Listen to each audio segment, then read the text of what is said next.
হে রাসূল তোমায় ভালোবাসি, অন্তরে শুধু মুখে না,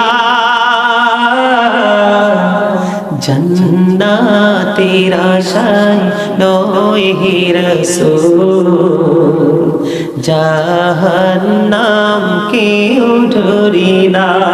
ঠিক কি না বলেন? জান্নাতের আশায় না, জাহান্নামকে ভয় করে না, ভালোবাসতে হবে তাই প্রাণের নবীকে ভালোবাসি রে। যারা নবীকে বলে আমাদের মতো বলে নবীর ইজ্জতের চাদর ধরে টান দেয়, তারার কপাল পড়ে গেছে।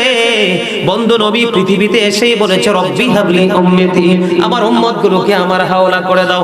কাল কিয়ামতের দিন নবীর জবান মোবারকে থাকবে রব্বি সাল্লিম, রব্বি সাল্লিম, আমার উম্মতগুলোকে শান্তিতে রাখো, নিরাপদে রাখো।